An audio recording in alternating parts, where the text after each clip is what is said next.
Listen up, this is the hardcore chair-swinging freak, the only king of violence, Axel Rotten, and you're the only place I'm at on the internet. That's in your head right here with my man Jack and the 1-inch bicep, the only place on the internet for wrestling news. What's going on, guys? How's everybody doing out there? Oh, we're doing good. Yourself? I can't complain, man. Sitting here in Florida, I can't complain about that. Right. You're no longer at the ECW arena? Well, I wish I was, to be honest with you. I missed the guys up there. I missed the people up north. I mean, they were a great. they were the best fans in the world. I was glad to come down here too as well. But I do miss the people up there in Philly and New York and Massachusetts. Well, tell everybody why you're in Florida.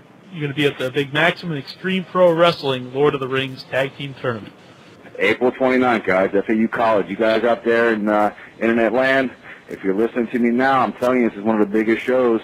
You need to get on the plane, get down here, see Hack Meyers, and also see these guys, these top tag teams across the United States. I'm telling you, this is a big event. I'm looking forward, not only am I a part of it, but I'm just looking forward to being there to watch these guys go at it, because I'll tell you, I hear a lot about these tag teams, and I've seen some things, with Ring of Honor and all these other TNA guys and different guys, Donovan Morgan and guys like that. And I'll tell you, I'm looking forward to it because I know these people here in Boca Raton and throughout Florida, they're in for an event.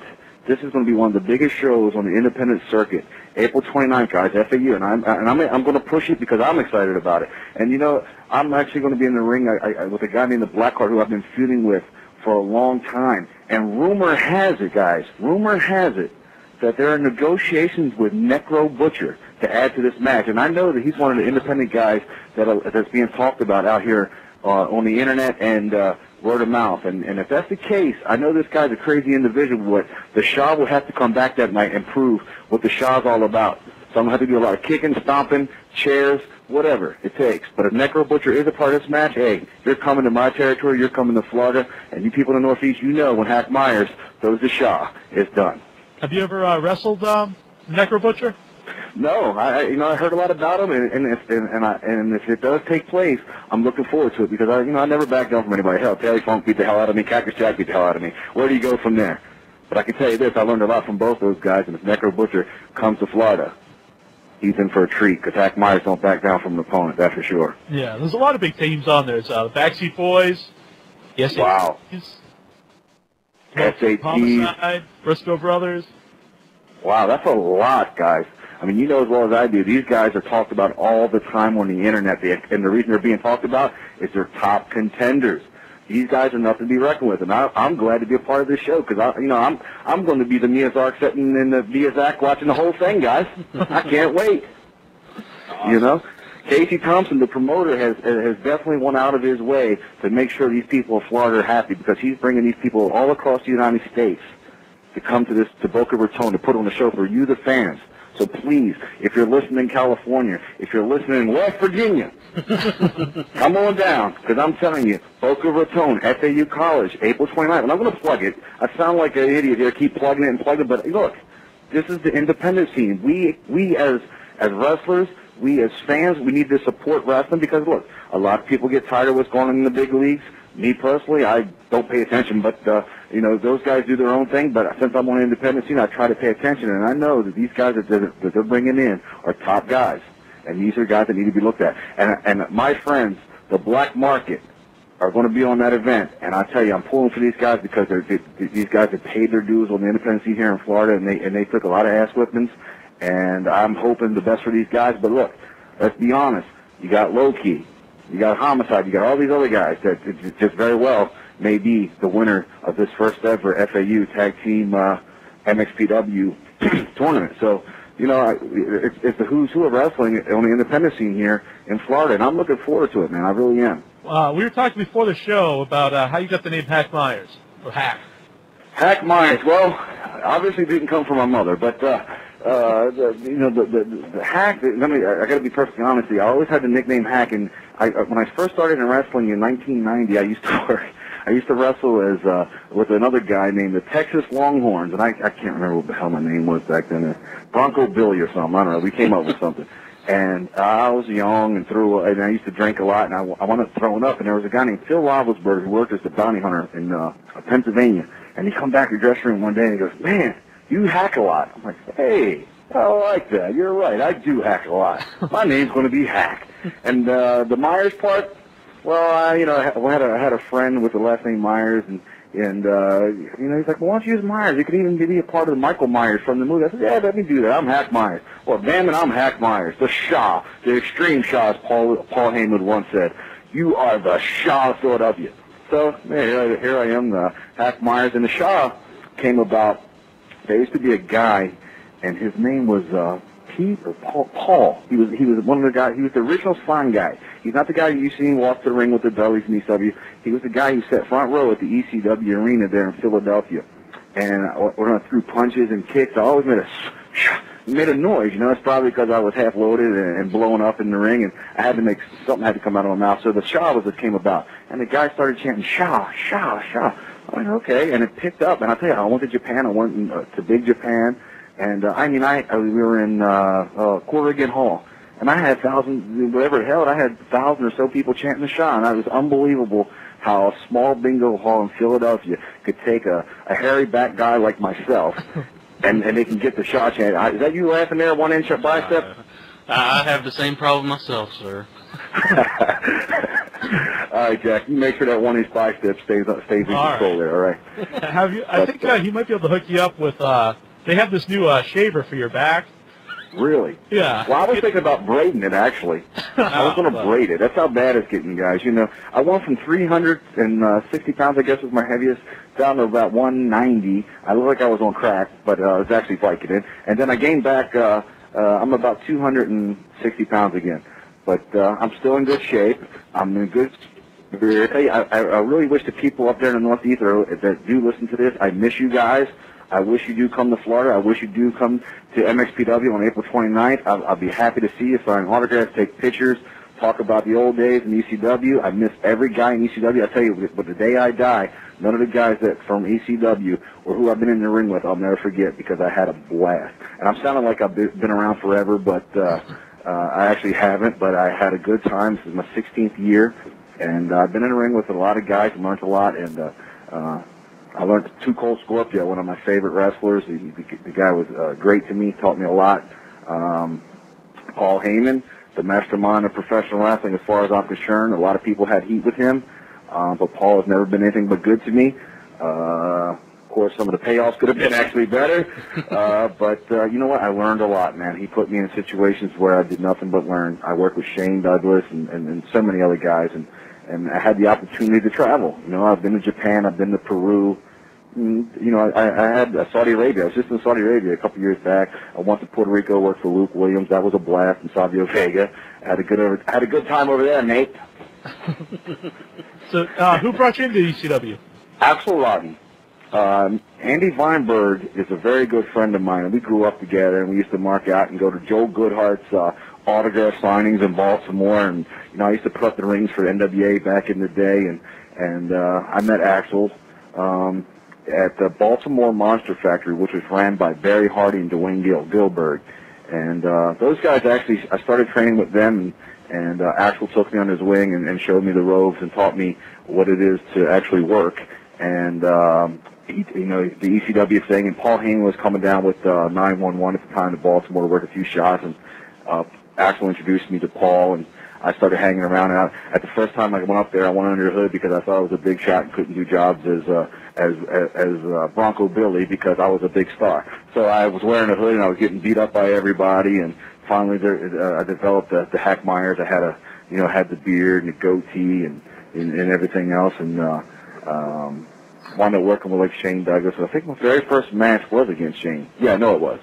Shane and what's her name? Sherry Martel was the manager at the time. She's in the Hall of Fame. Yeah, she's going on. You know what? And that's really cool. Yeah. That's really cool. And even like Blackjack Mulligan, a Florida man down here, and Florida Championship Wrestling down here is actually is legendary. The guys in the Northeast and stuff. You can talk about the northern wrestlers like Bruno Sammartino and stuff. But I'll tell you, when you come to Florida, you can feel the heritage of Florida wrestling down here with the Mike Gramps, the Steve Kearns, the Dusty Rhodes. It's here.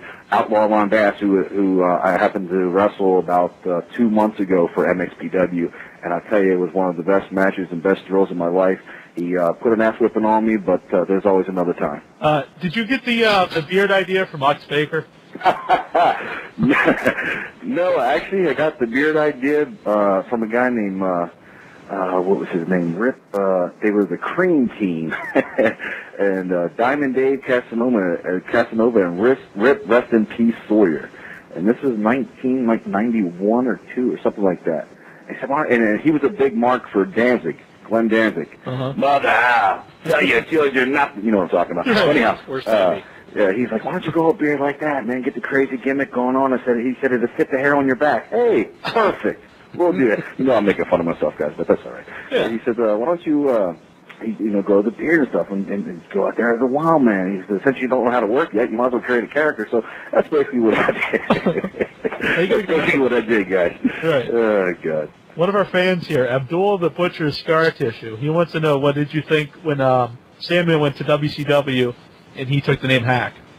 Well, see, that's not the case. What had happened is Sandman always had the nickname Hack. Always. He grew up with that nickname. And in fact, when I come to ECW, there's never really a problem with it. You know, Sandman would pop open his Budweiser. Well, you know, they used to call me Hack. But I don't mind, you know, my nickname's Hack. You know, I know you had Hack Myers. You had no idea that my nickname was Hack. You know, that's cool. Boom, boom, boom. So there's never any problem. And with him going to the WCW, God bless him. Maybe he made a little bit of money at the time. You know, and there was never any hard feelings. I mean, he was actually Hack before I was, so it didn't really bother me one bit. One of our fans from the... But I was the Hack that threw up, and he needs to remember that. So you were doing that before Draws? Yeah. Draws might have made it cool, but I made it sticky. Is that you 1 inch laughing at me? Come on now. Oh, man, I never laugh at you. Never. What's going on with England? I haven't heard England yet. If you're speaking at all, what's going on? I rarely get to speak with Jack. Yeah, he's making some crumpets and tea, I think. I think Hitcher had a question from the board. Yeah, one of our fans from the message board. He wanted to know if you ever were offered a deal from WCW. Duckman. I think you were. No, didn't you? Yeah, I actually in 1990. Casey Thompson would know, the promoter of MXPW, but in 1994 maybe, when I moved to actually it's probably 95. I moved to Florida, and a great man, Kevin Sullivan. You know, as you guys know, is the devil. He actually has a kind heart, believe it or not, and he knew me from the ECW days, and he says, Hack, I can't guarantee you a spot. He goes, things are kind of hectic right now. If you want to come over to Universal, you know, get on there, you know, put some people over, whatever. And this is the time Bischoff had all his, you know, guys lined up that he wanted, and a few of the, you know, ECW guys like Malenko and Guerrero and Jericho and all those guys had just been brought in as well. And, you know, I was never... You know, those guys are excellent wrestlers, you know, and I would never want to put myself on their level. I do think I'm good at what I do, but those guys are you know, just, you know, good technicians and stuff. So, but I did go there, and I worked with a little bit of everybody, and then Kevin wound up leaving for whatever reason, and nothing ever became of it. But then, you know, even from that, it got me other places. But I'm actually, you know, right now I'm trying to get myself in back in really good shape and just really buckle down and support these independents down here in Florida. So hopefully things work out, and, you know, I might even try to give it another go, because I know they have so many developmentals right now with Ohio Valley, Deep South, and with Paul Heyman being in Ohio Valley now. And, you know, with him knowing me, it wouldn't hurt me to try to, you know, make some recognition again and try to get back up there, because I'm sure the fans of Philadelphia and New York and even Florida, since I've been down here for the past 10 years, would like to see the show on TV one more time. So I'm looking forward to it if I can get back. I saw pictures of you on your site. You look a lot different. Like you said, you got in really good shape. Excellent shape, but then I kind of put some weight back on. You know, I've been eating the ho-hos and the Twinkies and, and the iced oatmeal cookies. They are the greatest now. Oh man! You know, and then you have the white cookies, cream Hershey bars. Oh, they're a kill for. You know, and then those hamburgers. You know, those McDonald's hamburgers are great. It's a Wendy's, man. Yeah. That's a little rib for Casey Thompson, guys. You guys don't know much about that, but that's a little rib to Casey right now. Oh, okay. I was going to say you have a really sweet hat on some of those pictures.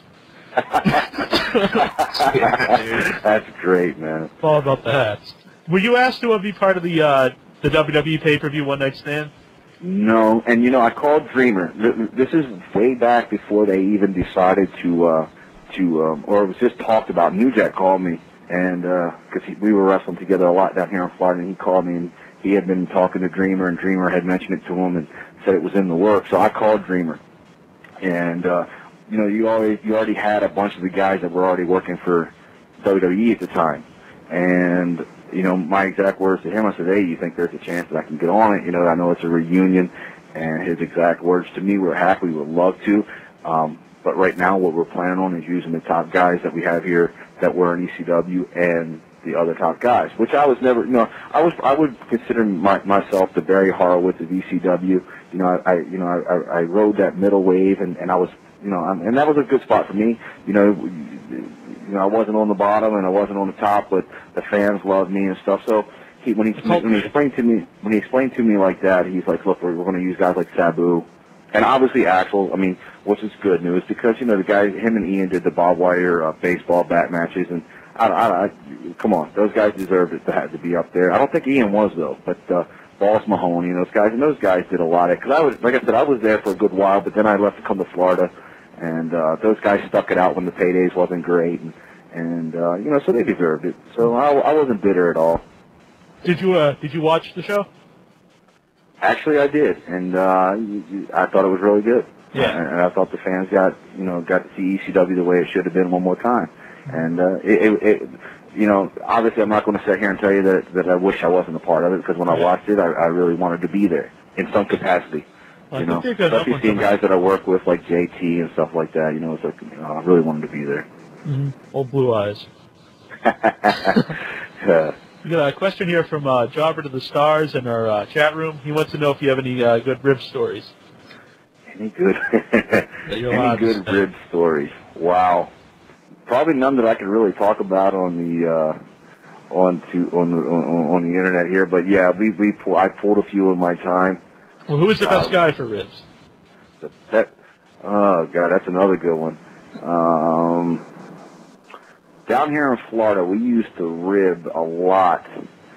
Me and Chris Nelson used to rib a lot of guys, and the Black Nature Boy, Skeet Andrews, I'm sure you remember that guy from like the Super 8 and stuff. We used to rib a lot of guys, but I would say there's a guy named Cliff Anderson that we used to laugh and joke about and pull ribs on, and Bill Brown. Bill Brown's the promoter actually in the Miami area, and he's an older gentleman, and he was just a guy that you could, you know, I would call him at 2 in the morning and heavy breathe on the phone. Now let's figure this out. If I called you at 2 in the morning with heavy breathe, you pretty much would hang up. This guy would sit there for 10 minutes and listen to me heavy breathe. So I actually think he liked it. I really believe he liked it. So, but ribs, I might like it. I pull a lot of ribs on people, and now that you caught me on the spot, I can't really think of any that I've done recently. But you know, I'm pretty much a rib of my own, to be honest with you. I mean, I've done a lot of rib to my own self, so half the things I've done I don't remember doing anyhow. So, oh God. You think it really makes you wonder how extreme the show's ribs are when you can't talk about them on the internet. Well, you know, they involve video cameras, taking. Just leave it alone. We can get some of those and put them up on the site. Yeah, I tell you, there's a guy named OG Scarface that wrestles in Newport Richie, and he was reminding me about this guy who talked about how he could drink us under the table. So you know, he couldn't obviously that didn't take place.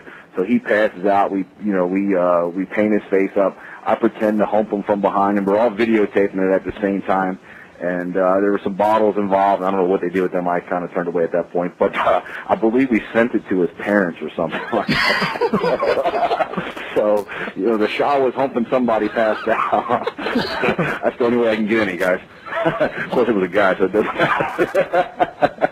Oh, I'm crazy right now. Oh, man. Anyhow. Oh, God. You guys got another question from the message board? Liger Mark, he wants to know, what are your fondest memories of ECW? Man, I tell you, just from the time that I got there to working with Terry Funk, and a quick story, I'll continue that, but we're talking about, there was Terry Funk and Cactus Jack had wrestled each other, and this was actually a fondest memory of because I had broke my shoulder. I believe that's no. This is another time. But I had broke my shoulder working with Perry Saturn, and Cactus goes out on the microphone and he talks about all the guys that are really trying to make this organization work, and he's like, we got guys on the way to the hospital like Hack Meyers, who comes out here each week and busts his ass just to please the people, boom, boom, boom. And there was a photographer, a younger kid that used to come and take pictures, and the show that night, granted, I don't think it was going that great. There were some things or whatever, and the kid walks up to Cactus and says, and he was the main event, he tells Cactus, he goes, man, it's going to take you to save the show. And Cactus Jack, I've never seen get offended the way he did that night. He told that kid to get out of the locker room. He says, look, all these guys in this dressing room work hard. He goes, these guys bust their ass for these fans, and for you to come back here and tell us it's going to take me to save this show, that's an insult to the rest of the guys in the locker room. Until you go around and apologize to each and every wrestler, do not come back here. And I'll tell you what, I never had respect for him before. I did that night. That was definitely a class act right there from Cactus, so I appreciated that. And where were we at? I lost my track. What was the question again? My fondest memories? Yeah, fondest memories. God, there's so many of them. ECW, I tell you, I had some of my best rats in ECW, so there's a lot of fond memories. Actually, someone in our chat room asked about that too. Well, I'll tell you, I could tell you I had some of my better rats in ECW. So the ones in Florida were a little bit tanner, but I'll tell you what, the ones up there in Philadelphia and New York were the best. I'll tell you, I could tell some stories to the boys in the back, but I don't think I could put it across the internet. Oh man! Oh boy, let's just say polo sticks and other things were involved. So. Oh, God bless me. What was it like being in the ring with Terry Funk? Oh, are you kidding me? It was a dream come true. Here's a guy that I remember watching him. I believe I bought I know I was there in Baltimore. It was Muda, and I think it was Muda and Sting against Flair or somebody, was it? Does that sound right? No, Muda and whatever. But it was Funk and Muda maybe against Sting and somebody, and it was one of the best matches I remember seeing when I was younger. But Terry Funk was an absolute dream to be in the ring with. The guy schooled me. I'll smarten you up a little bit here. Paul Lee told Terry, he says, the kid's just breaking in. He's going to be in a few years. Stretch him, see what he knows. And that's basically what he did. He got me in the ring. He stretched me out a little bit. I listened, learned, and he took care of me afterwards, and he pulls me to the side, and he talks really low to me. Terry's a soft-spoken gentleman, and when he speaks to you, he wants to speak low so you understand the words that are coming out of his mouth. A lot of guys after a match, they might come back and go, you fucked this up, I can pardon my language, you messed this up, you did this, and they want everybody else around him to hear him go off on you. And Terry was never like that. If you did something wrong, he'd pull you to the side, and he'd speak real low. He goes, Hack, you need to work on this a little more, you need to take care of this. And he really wanted you to listen, to learn, and he done that. Now Dory Funk, I had the opportunity to be in the ring with him. Me and Stevie Richards wrestled Terry and Dory together, and that was the second night. After, God bless their soul, Johnny Grunge, God bless him. Ted Petty, God bless him as well. Rocco Rock, both those guys worked Terry and Dory their first night as a tag team back in how many years. And then the next night it was TV, and me and Stevie Richards got the opportunity to work with them there too. So that was really cool. But man, I worked with a lot of guys. Kendo Nagasaki in Japan, Bob Wire boards. Axel Rotten was there at the time. They were doing balloon thumbtack matches. Some crazy shit. Yeah. What promotion was that for? Big Japan. The big company. The big one. Yeah, right.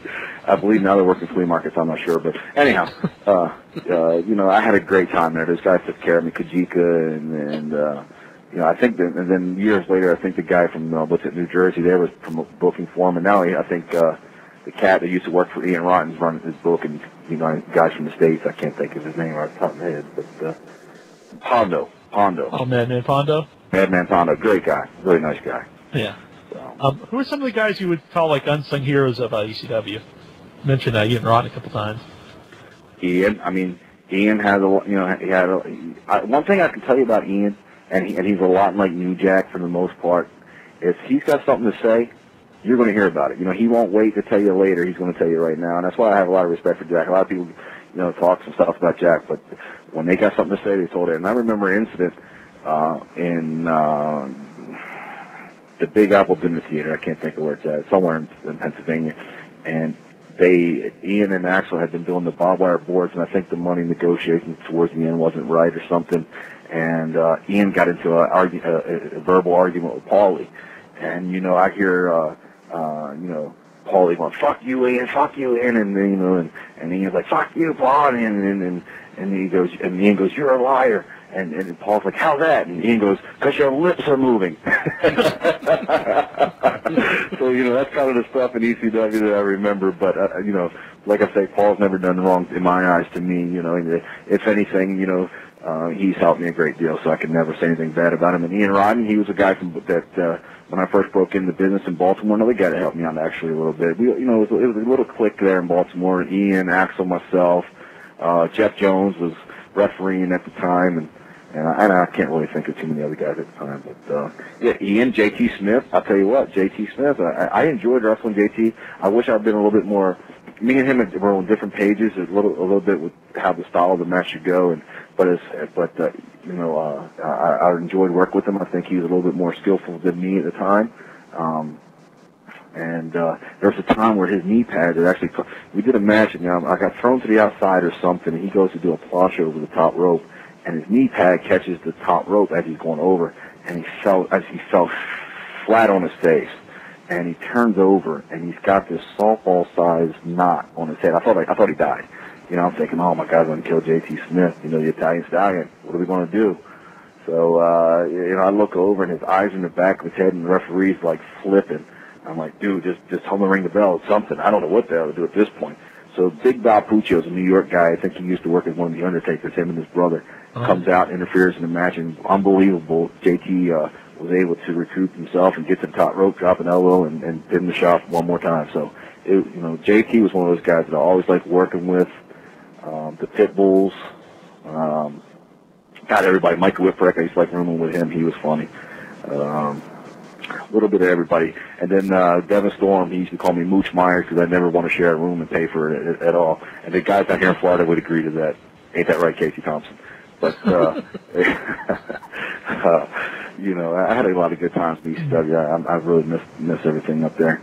So Casey's in our chat room right now, so we wanted to bring up that maybe you could fly us down to the show, the host of In Your Head. Yeah, come on, Casey. These guys are promoting the show. I mean, I think it's only fair you get them a plane ticket. Come on down. But you have to guarantee to bring at least 3 or 4 women with you with 36 double Ds for the shot hack Myers. Oh, I think that's for us.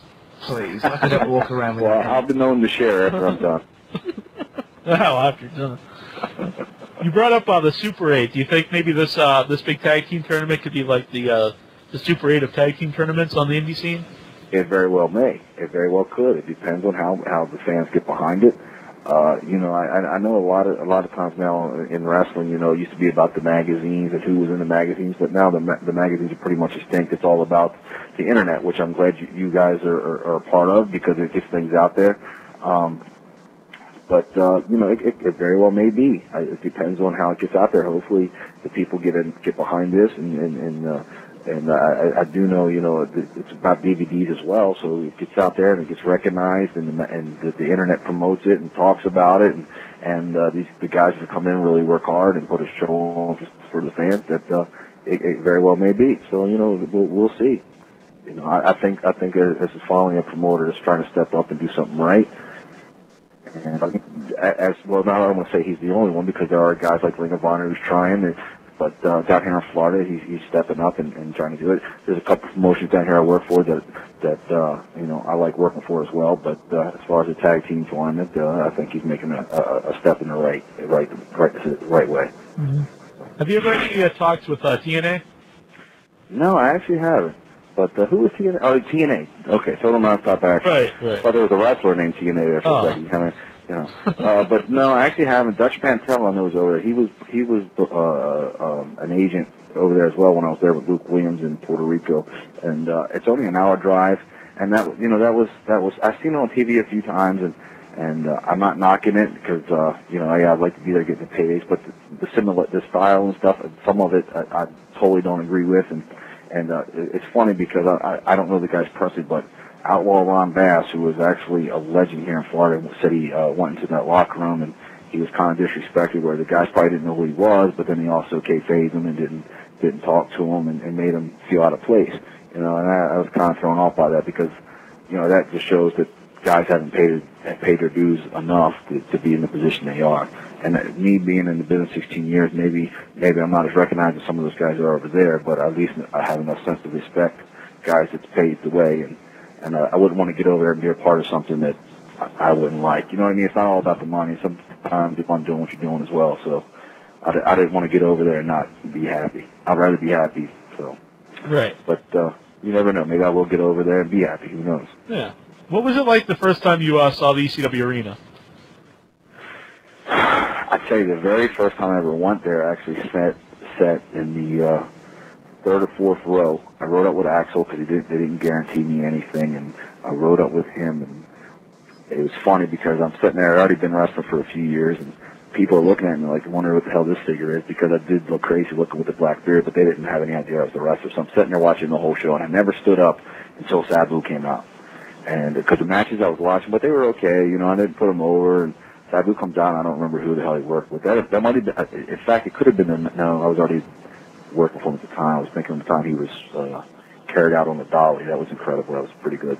But I sat there, and Sabu had wrestled somebody, and I got up and I started popping. I remember the kids next to me were like, now you're getting up. Huh? This guy's crazy. Keep an eye out. But, you know, that was the first time ever being there, and when I saw the arena and I saw how the fans reacted. And you got to understand, when I was there, it wasn't even Extreme Championship Wrestling at the time. It was Eastern Championship Wrestling. And Eddie Gilbert had already had left. This is before he passed away, though. But he had already left, and Paul Heyman and Todd Gordon were together. God bless Todd, because you hear a lot of people talking about Paul Heyman, but you got to remember, Todd Gordon had a lot to do with a lot of guys even, you know, getting ahead there too, you know, and he took care of the Philadelphia guys that worked for like Joel Goodhart before that, and for that tri-state wrestling and stuff. So he took care of the guys that took, you know, that hung in there for him. So, but that arena, man, I'll tell you, it was classic. I remember they brought the headhunters in, and they worked with you guys would know him now as Hugh Morrison. You may have remembered him before as Crash the Terminator. Right. It was Crash the Terminator and Miguel Perez, and they were working the headhunters, and Abdullah had just got done working and naked as a jailbird, sitting on a chair in the dressing room, and wiping off his face. Well, little did he know. No, actually he had a cigar in his mouth, and little did he know, one of the headhunters got thrown through the wall, so the sheetrock's down, and all the fans are looking in the dressing room, and here you got Abby sitting on a chair naked, smoking a cigar.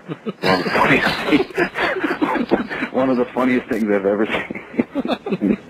and Abby, in perfect character, just puffs on the cigar, looks at the crowd, waves, and goes back to puffing on the cigar. It was totally classic. It was classic. You should have that picture up in his House of Ribs. Well, yeah, that was just pretty funny, man. Have you ever been there? Abby's House of Ribs? Oh, yeah. No, but thank God, because I'd get fatter. I started looking like the Hamburglar. I don't want to do that. So, but yeah, man, you guys, you know, definitely support the independent scene, man, because these guys really do try hard, and MXPW is doing all it can to bring attention to the independent scene, as much as the other guys are too. I know that there are other groups out there that you know, each try to promote their own deal, and just as long as they get behind independent wrestling, because these guys really do. You know, we might not make a lot of money, but we really do go out there, and basically what it all boils down to, just like the big guys, it's all about getting the fans to appreciate what we do. So hopefully they're doing that. You're always billed from being the last house on the left. Right. So you a big horror movie fan?